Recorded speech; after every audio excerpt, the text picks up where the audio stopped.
Alrighty, we are now live. Hello, everyone. Eric from Envoy Global here. Thank you all for tuning in to today's live stream on LinkedIn and YouTube. Thank you all for joining us this afternoon. I am joined by my colleagues Rita Ambrosetti, Peter Bade, and Ryan Harris. And they're going to talk more about the recent proclamation from President Trump.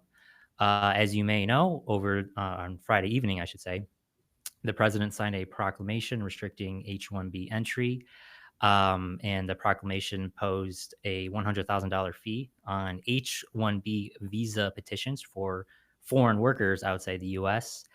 There has been a lot of work going on since Friday evening. Big shout out to Rita, Peter, Ryan, and their colleagues at Corporate Immigration Partners and the team at Envoy Global to kind of decipher that proclamation and learn more about it. And we wanted to use today's session to bring that information and any additional insights and updates to our audience. So in just a few seconds, I'm going to hand it off to them to drive the conversation. To our attendees, thank you so much for joining us. If you do have a question for Rita, Ryan, or Peter, please go ahead and put it in the comment section or the live chat section wherever you may be watching. Please note, though, as always, this live stream is not legal advice. And if you do have a question, please avoid any case-specific, company-specific matters. We cannot address those on this live stream. And as always, this is being recorded, and the recorded version will be posted to the Envoy Global YouTube channel as soon as we get that edited, typically within a day or so. And with that, I'm going to turn it over to Ryan Harris to take it from there. Ryan, Rita, and Peter, I'm going to take myself off camera, but I'm still here. So let me know if you guys need anything. Thank you very much, Eric. We did a short burst of this type of presentation on Saturday over the weekend that included some pretty draconian travel advice. This is our update to that as we have learned more. But to recap, on Friday, the president issued a proclamation that was issued without any prior notice that did a number of things with respect to immigration, including the $1 million gold card and some other provisions that we will touch upon. But really what we're focused on here today are these H-1B provisions, including the $100,000 fee for petitions and the restrictions on reentry of H-1B workers unless they have a receipt of payment of that fee. When the order came out on Friday, the proclamation was written and remains so, we'll point out today, very broadly worded to include H-1B workers that the administration now appears not to be targeting in the enforcement of this measure. So that is relatively good news, but there are still some unanswered questions. Following Friday's announcement, travel chaos ensued. I'm sure you've all read about this in the press. And if you have H-1B, if your work touches that visa status, you saw the chaos that was involved. We, as attorneys, were frantically reaching out to employees, telling them either not to leave the U.S. if they were on their way to an airport or if they had just arrived in a foreign destination to try to get back here before midnight Saturday night, because it appeared just by the plain language of the order that they would be barred from entry unless they could show that this new extraordinary $100,000 fee had been paid. So thankfully, on Saturday afternoon, more guidance followed in multiple forms. This included tweets from White House officials on X primarily. There was a USCIS policy memorandum that was issued by the new recently Senate confirmed director of the USCIS, which is the Immigration Service. And on Monday, the government released a further set of FAQs on the order, and all of which, when you read that all together, has thankfully clarified our understanding on, for now, the scope of the proclamation, and it provided at least some reassurance that existing H-1B workers who were in the midst of international travel would not get suddenly trapped outside our borders. Sure enough, on Sunday, we did have folks arrive at U.S. airports with their H-1B visas. They were admitted, pretty business as usual. We have had H-1B clients go forward with visa interviews at U.S. consulates since then, and they have been able to get visas. So today we want to just sort of take a breath, go over what we know at the present moment and what questions from a technical standpoint really still remain open for now. We know a lot of you have questions about how this is going to impact programs and your own visa status going forward. So Peter and Rita are going to help me sort of sort through all of that. Before we dive into the details, a big grain of salt for everyone. We all expect lawsuits to be filed imminently, perhaps as soon as tomorrow, almost certainly this week. So it is entirely possible that a court on an emergency a motion could enjoin or order the pause and enforcement of the proclamation. We saw a parallel with this on the birthright citizenship executive order that was issued just after inauguration, right? The administration said individuals born here, there may be limits on who would be considered citizens depending on the parent's visa status. That exists still today as a presidential proclamation, but it is on hold in the courts. And we could see something similar happen here while litigation proceeds. So with all that in mind, that things could change, on a dime this week or next week, Peter, I will turn to you for guidance on who do we know is exempted right now from the proclamation and from the new fee. Well, thanks, Ryan. Thank you for that. And we did get some additional clarification over the weekend, fortunately, from USCIS as well as follow-up FAQs. I think there's still a lot, though, of gray area that I think we, agree as attorneys and other attorneys I've spoken to in terms of what is and who is not covered and who is covered by this new fee. I think we know with probably 99% certainty or fairly certain that the following H-1B categories would be exempt from the $100,000 fee just based on sort of the plain language of the proclamation as well as the subsequent clarified memos and documents released over the weekend. So one category I'll say is H-1B holders with existing H-1B visa stamps are not impacted by the $100,000 fee. As you mentioned, we had evidence of clients traveling Sunday over the weekend, able to get into the US on their existing H-1B stamp without any issue, without having to pony up $100,000. The other category that seems pretty clear based on the subsequent documents after the proclamation is H-1B petitions submitted before that September 21st deadline. So submitted before that 12:01 a.m. Eastern time, September 21st deadline. Those petitions are not impacted by this fee. And so if you have an approved petition that was filed before September 21st and it's been approved and you're going for H-1B visa stamping at the consulate, current guidance suggests that you should still be able to go to that stamping appointment without having to worry about being subject to that $100,000 fee. The subsequent memorandum and FAQs also explicitly state that H-1B renewals are not impacted. So even if your H-1B renewal was filed or is going to be filed after September 21st, that should not be impacted. Now, question is, the order and the subsequent documents do not explicitly define what is a renewal. I think looking at the plain language of what's been released, we can all rest assured or have some assurance that your run-of-the-mill H-1B extension for the same employer, same employee, same position, same work site, that type of vanilla extension should not be impacted. So if that type of extension is filed today or moving forward, that petition should not be subject to that $100,000 filing fee, and folks should be able to go for H-1B stamping based on such a petition without having to worry about that fee impacting their case. Now, it's not clear if a renewal would also include the following types of petitions, and I'll just explain the ones that are most common. H-1B transfers, or if you have an H-1B employee that is going to change from one H-1B employer to another H-1B employer, is still a gray area, I think, as to whether that type of case will be impacted by the $100,000 filing fee. The other type of H-1B petition would be an H-1B amendment. So if there's a material change in the H-1B position, such that the employee is changing work sites or changing the role, and that typically would require an amendment.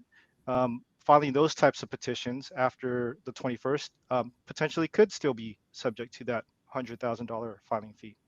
And the last category I'll say is H-1B change of status petition. So if you have an employee in a different status, L1, TN, F1, and you're filing a petition to change from that category to H-1B, which would also include potentially this year's upcoming cap for fiscal year 27, those potentially are also going to be subject to the $100,000 fee. Again, it's not clear as to whether that would constitute a renewal under the language as we know it. And so I think another point I'll just raise before I pause is I think there's still some discussion about whether this $100,000 fee would attach at the time of filing said petition, or whether that would apply at the time of international travel. In other words, does international travel trigger that $100,000 fee payment, or will USCIS come out with a system or some process to ask the petitioner, hey, you need to also submit this $100,000 fee check now that you're filing an H-1B transfer, for example. So I'll pause there, Ryan. And I think that kind of covers some of what's going on with that. Great. Thank you for that rundown, Peter. I think probably safe to say then, if your case falls into one of these, what are for now potentially gray areas, the H-1B amendment for a job change, an H-1B transfer for a change of employer, or if you're changing your status from one status or back to H-1B, for instance, if you change jobs and became on a B visa or an H-4 visa and you're going back to H-1B. If you're in that sort of more ambiguous set of cases, fair to say you should probably be checking with an attorney and really going over the specifics of your case before you depart the U.S. for any further international travel until we know more. Is that fair? Yeah, definitely with your attorney as well as your HRBPs or your human resource global professionals as well. So yes. All right. Thank you for that again. So it sounds like cases, even if they can be filed, and we think many of these will be filed and reseated and potentially decided right now, international travel remains a big question. So if you're not in the sort of straight up, like Peter said, plain vanilla extension with the same employer, make sure you're checking in with your resident experts before you finalize any travel plans outside of the U.S. So that's what we know as best as we can know it. Rita, that still leaves some big questions. What are those that are top of mind for you right now? Yeah, thanks, Ryan. I think I get the part where I tell you all of the questions we're not going to be able to answer. So it's kind of the short straw I drew here, but also important for you all to know what is still a question mark, because that is where we can run into the biggest issues. So I'll start off with kind of where Peter left off, which is the payment of this fee. Not only do we not know if it is triggered at the time of filing or at the time of reentry, but how is this fee to be paid? If you are working in the immigration world, you probably know that in the next month or so, we're going to be transitioning from checks to debit card payments. So having to do that when we file a petition for $100,000, if you're filing multiple petitions, that's certainly a logistical question. Logistical question as well if it's at your visa stamping appointment, and if the employer is required to pay this, how is that handled by the individual? Who are these checks being paid out to? All of those minutia still to be seen. So I think that begs the question of, or the concern rather, if you are in one of the affected cases that we do think will be impacted, which we'll talk about shortly, we are not able to exactly tell you how to make that fee payment right now. So just something to keep in mind, that even from a practical perspective, even if we're able to identify whether your case is impacted or not, there's still questions as to how to proceed here. Another big question that's probably of great interest if you are in one of the impacted categories is the proclamation did carve out a national interest exception. So who qualifies for this national interest exception, I think is a big question. The proclamation indicates that there's kind of 3 ways that you can fall into the national interest exception. You as an individual are worthy of a national interest exception. Your company that you work for is worthy of the national interest exemption, or your entire industry deserves a national interest exemption. What the proclamation does not tell us is kind of what parameters, what factors are they looking at in order to make that determination. I think we can broadly assess that it would be similar to other national interest exemptions that we have currently in immigration, but that's fluid and that changes very, very frequently, and the standards for those change very frequently. So I think this is certainly an area where we're looking for more development and more information to be able to advise whether it even makes sense trying to go for one of these national interest exemptions, not even to mention like whether you have a good shot at it. And so the other fee related question is, what does a one-time fee mean? Certain guidance that we've gotten seems to indicate it's per petition, per employee. Certain other guidance seems to indicate it could be per company, perhaps per year.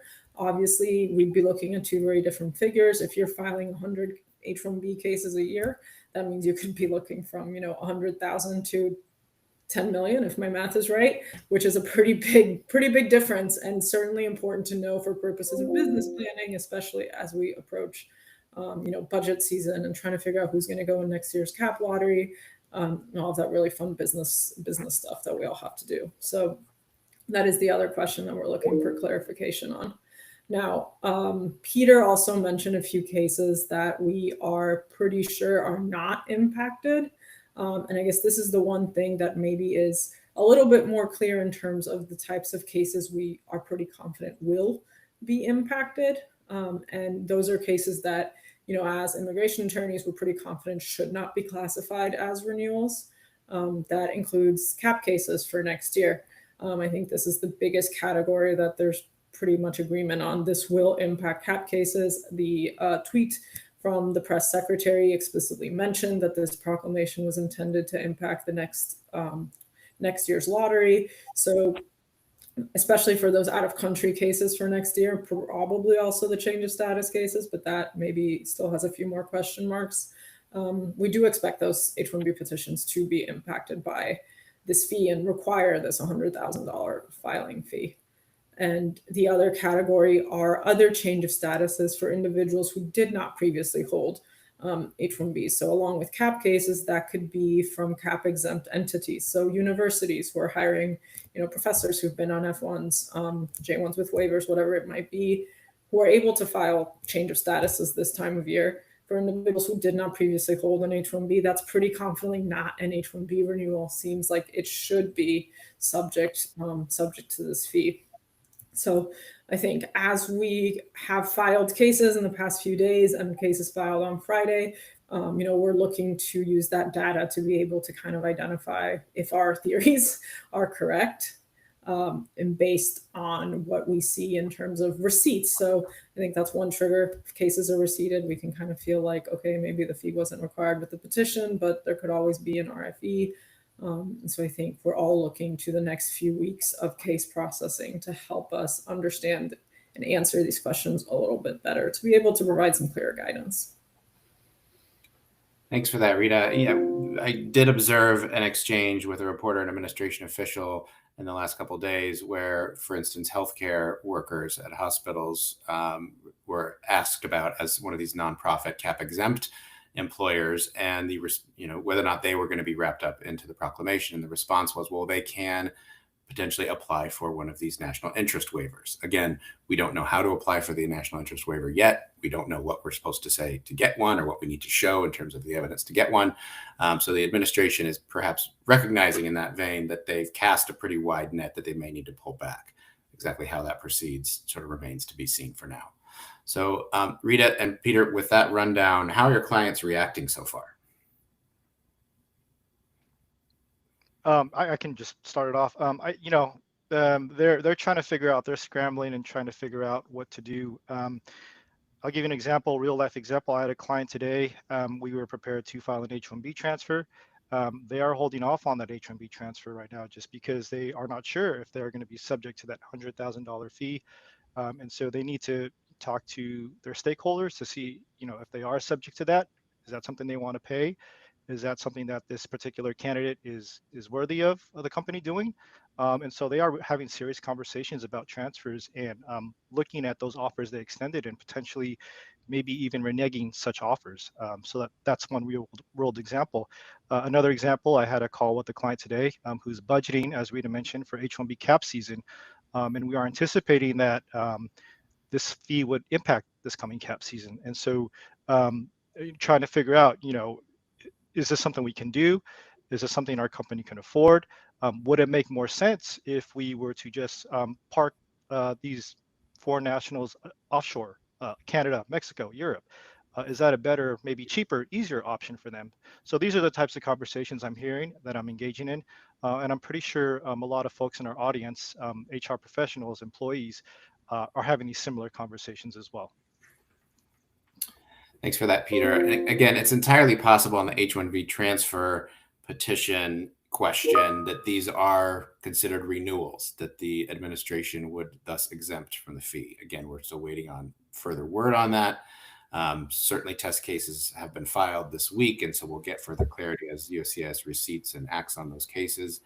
But very much a wait and see mode, and very much a open question on whether, even if you can get that case through, whether travel is recommended. So Rita, what are you saying to your clients about And I travel? think that's a great point. Most of my clients are not necessarily withholding case filings right now, but they've certainly ratcheted up their warnings to their employees about traveling and potential consequences. Other than individuals who had approvals before 921, it's very much like, hey, please limit your travel. Even if you are not, even if we don't think you are impacted by this, we saw how quickly this came about and the inability to then pivot and change strategy. Like if you are stuck outside of the US, then that's a problem for you personally, for us from a business perspective. So that's where I've seen my clients be more careful on kind of tweaking how their travel advice has been, which something we've been doing pretty regularly this year throughout various developments, and just letting people know, like, hey, there's a bigger risk if you travel now. Even if everything looks good today, it may not be good tomorrow. So having folks keep that in mind and making sure they're mindful about traveling and understanding all the possible consequences. Proceed with caution. Yes. And yeah, a fair point that even if we feel confident that today, with the guidance and what we see from the proclamation is what we understand it to be, which means travel can be okay, it is entirely possible this proclamation gets rescinded, reissued in a different form, revised in some way. And as we saw due to Friday's events, they can do that with very little notice, right? So there could be little time to react. And so just keep that in mind as you're assessing the sort of essentialness of the travel that you're planning. So to round up a little bit on some of the other kind of miscellaneous provisions that do relate to H-1B that were in the proclamation, I guess for the gold card issue, I will just comment briefly because I got several questions from H-1B workers on this, is that the Commerce Secretary, Lutnick, did make a televised comment that the gold card is expected to, in some brief period of time, change the entire availability of employment-based green card pathways that are available. We do not expect that to be an immediate thing. These pathways are written into statute and we think would take an act of Congress to revise those further. That's not to say the administration could not try something more extreme in that range, but there is no present understood official announcement that there is any sort of doing away with green card paths that exist now. So if you're on a perm, if you're getting ready to file an adjustment of status due to the movement in the visa bulletins, I would say don't worry at the present moment that you will not be able to continue down that path. Those pathways still remain open, notwithstanding his comments. On the wage levels, the proclamation asked the Department of Labor, ordered the Department of Labor rather, to revise wage levels upward. There was talk of upskilling the H-1B program in the latest guidance that was released. And so we do anticipate that something we saw under the prior Trump administration, that we could have increase in the wage levels that are required under the DOL, Department of Labor wage data, when a H-1B case is filed. So that remains to be seen what will happen in the movement of those wage levels. Alternative wage surveys could be important and remain a legal pathway to deal with the strategies of those cases. Keep in mind, the proclamation also sounded a note of caution about the scrutiny that B1, this is sort of business tourist travel, that would be permitted. And so I suggest to us that they will be on the lookout for anyone trying to end run the $100,000 rule, that if it may apply in your case, by making an entry under a different visa type, like a business visitor visa, and then attempting to change your status within the US. So I would say if you're considering such a move, looking down the road, thinking there may be impact, you make sure you're working with an attorney to strategize all the various moves that it takes to activate status.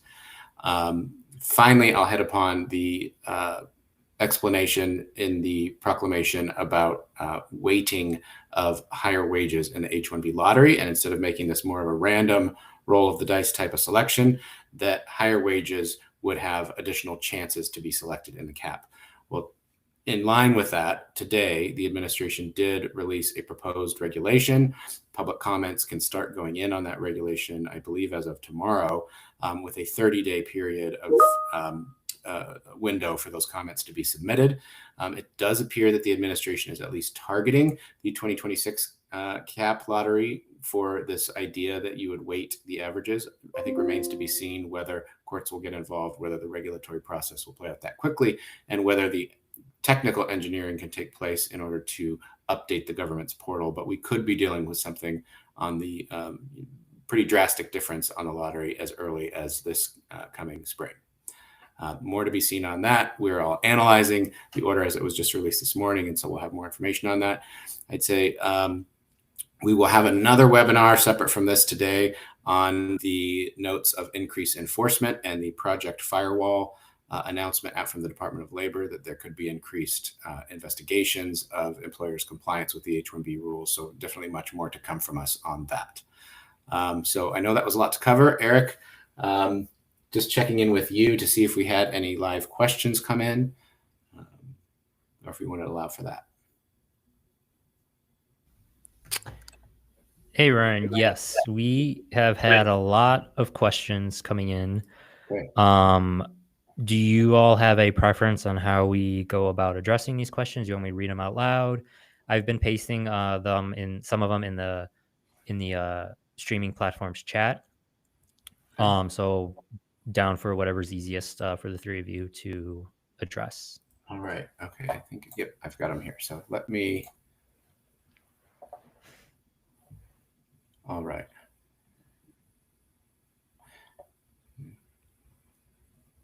The question is, if someone was selected in the H-1B lottery, I'm assuming this means in the last year, and their petition was approved effective October 1st, 2025, can they travel abroad and return to the U.S. to obtain an H-1B stamp so their status can begin? Peter, do you want to take that one? Yeah, I think that's probably one of the more certain categories based on the language of the proclamation that is not subject to this fee. It does explicitly call out that any petitions filed before September 21st, 2025 are not subject to that $100,000 fee. Obviously, for this cap season, 100% of those petitions were filed before September 21st. And usually in that situation, your cap case is going to be exempt from that fee. And so you can proceed with visa stamping as you would. Yeah. And Rita, I'll combine the next two questions that I'm seeing here is, do you see the possibility of this impacting green card applications? And do we anticipate any changes to the L1 visa category?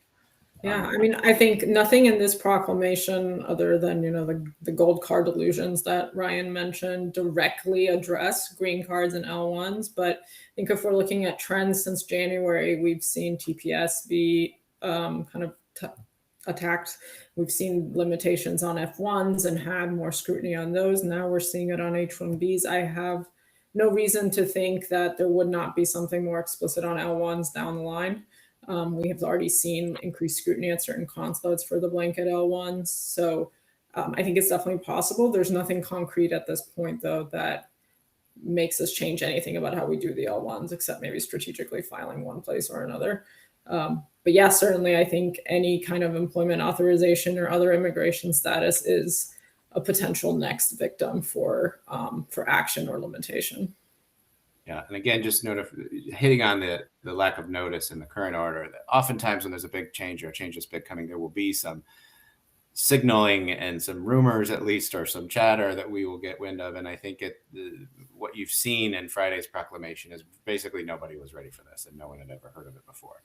And so sudden changes, may be something we just need to kind of buckle up for.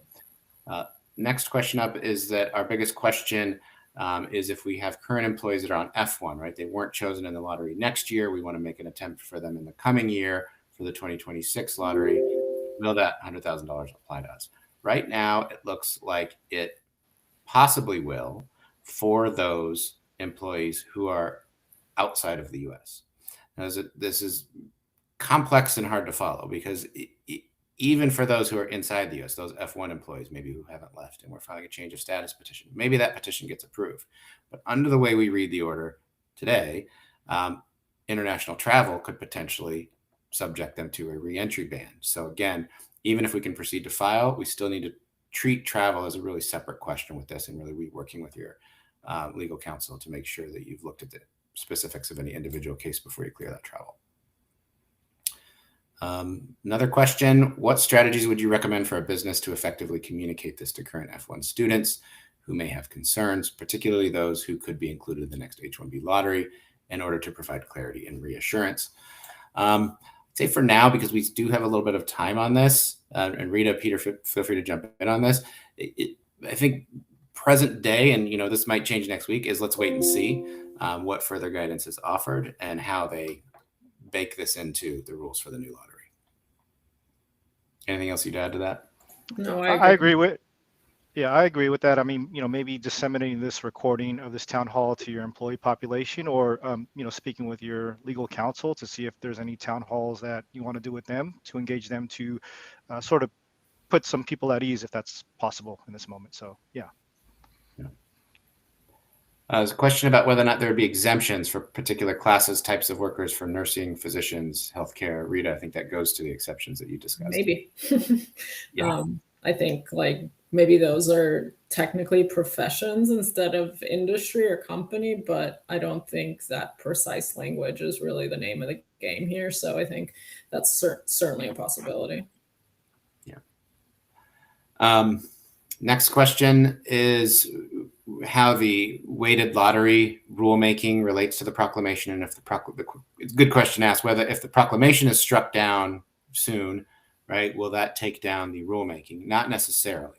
The rulemaking is not dependent on the proclamation. It is going through the typical agency rulemaking procedure through the Administrative Procedures Act. So there could be vulnerability to that rule depending on whether it is consistent with the governing law, as whether or not it's a valid exercise of agency authority, whether they can make that change. It would be shocked not to see challenges. I think when this came around in the first Trump administration, there were challenges. It was put on hold, and it eventually died out under a newly elected Biden administration. And so this is kind of a reviving of an idea that was explored back then, but didn't quite get off the ground from a regulatory perspective. But no, the two are not linked in that way, such that if you get an order soon that there's no $100,000 fee, that does not mean that the weighted lottery is going to go away. I'm getting some questions about how to treat new, hires that you may be considering who may be subject to these rules, who may be employees that need sponsorship. I think we're not really able to answer that in this forum. I'd say make sure you're checking with your immigration counsel and your employment counsel on how to treat those hiring decisions for the moment. And then I think finally we are getting to, can we hear more on the, I think that questioner meant to say on OPT considerations. Peter, any impact we're seeing for OPT that's presently issued and valid today? Nothing at the moment, and the proclamation doesn't address, any impact to OPT specifically, other than, if you're going to enter that F1 student into the lottery next year, as we discussed, that probably is going to be subject or impacted by this $100,000 fee. I am, looking at some of the news articles. There is some, actually, I think there might have been a press release today talking about wanting to limit the duration of status for F1 students in general. So, when you enter as an F1 student, you get the I-94 card, you get that duration of status stay. But I know that the administration is looking to limit that to potentially 4 years, I believe, is what I read, or the expected completion of your F1 program with the school. But the current proclamation and the subsequent guidance we have doesn't explicitly impact OPT, as it were. Eric, I think that covers the questions that have come in so far. So maybe we'll take the opportunity here to thank everybody for showing up and listening in. I'd say, your legal professionals and your internal mobility teams have been through it over the weekend, and everybody's trying their best to get you the information that we have as best as we understand it. And it is very much a still developing and fluid story. So certainly more to come on all this. I hope you all have found some of this useful, and look forward to working with folks in the days ahead to navigate these issues. Thank you so much, Ryan. And thank you all to all of our attendees who are tuning into this live stream. As I mentioned at the top of the hour, the recording of this will be posted to the Envoy Global YouTube channel, so you can view it once it's up there at a later date. And be sure to head to envoyglobal.com for the latest updates from the teams here. And thank you all for tuning in. Have a great rest of your day. and great